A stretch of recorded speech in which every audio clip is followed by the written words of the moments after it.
À proximité du centre-ville, différents quartiers animés. Le Camas, les 5 avenues, les Chartreux et la Blancarde. Le quartier du Camas viendrait du camp Marcius, puis Cap Mars, le mot Camas apparaissant en 1345. Il a été refait l'intégralité il y a un an de la rue du Camas devant l'ancienne sécurité sociale. C'était de l'anarchie pour le stationnement, tout ce qu'on veut. On a fait quelque chose, la mairie a fait quelque chose de super. Le boulevard Chave a été amélioré à 100% suite au tram. Ce boulevard Chave est devenu quelque chose de superbe. Ça apporte un plus dans le quartier et ça permet de faire vivre les gens, de se régaler. Ça bouge bien, il y a beaucoup de monde, les étudiants qui sont en face là. Si vous voulez déjeuner à midi ou prendre un sandwich, vous attendez là, parce que c'est plein. La boulangerie, elle explose tellement qu'elle travaille.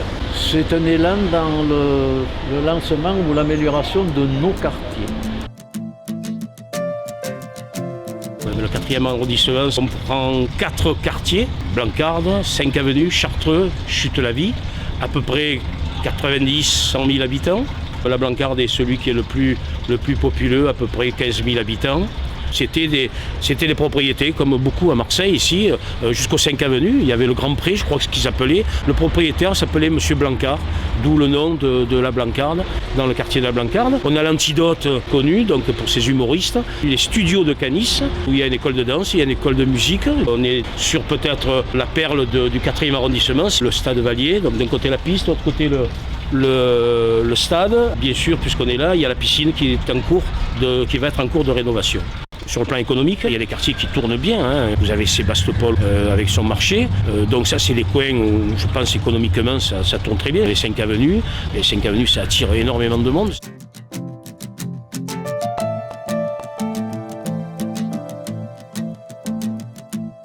Les 5 avenues, le boulevard de la Libération, avenue Maréchal Foch, boulevard de la Blancarde, le boulevard Philippon et l'avenue des Chartreux.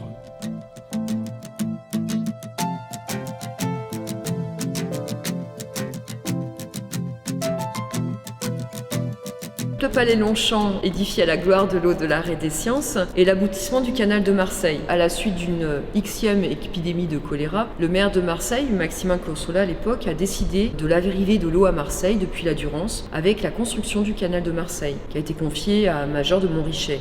Et donc l'eau est arrivée sur le plateau Longchamp en 1859, c'est-à-dire 10 ans avant l'ouverture du musée. Et derrière ont suivi les constructions du Palais Longchamp, qui lui a été confié à l'architecte Espérandieu.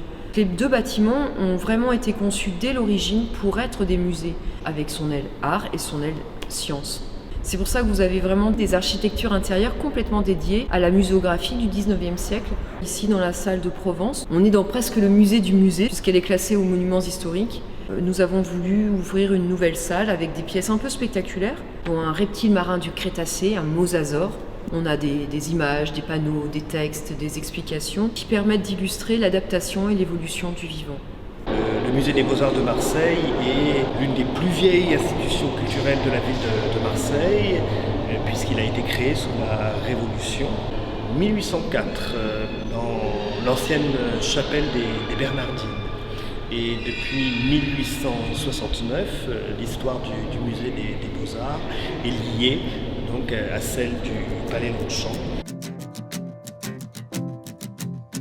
À la limite du 13e arrondissement, nous trouvons les quartiers des Chartreux et des Chute-la-Vie. Les Chute-la-Vie viendraient du nom d'un ingénieur, Léon Lavie, né à Constantine en Algérie. Venu à Marseille en 1878, il installe sur l'un des points les plus élevés de la ville une série de chutes d'eau qui, se déversant les unes dans les autres, actionnaient plusieurs usines agroalimentaires. Dans le quartier des Chartreux, qui prend son nom en référence à l'installation du couvent des Pères Chartreux en 1663, existe toujours aujourd'hui l'église Sainte-Marie-Madeleine, une des plus belles réalisations religieuses du XVIIe siècle à Marseille. L'emplacement fut choisi car il était assez proche de la ville, situé dans un lieu calme, avec des terres irrigables à partir du ruisseau du Jarret.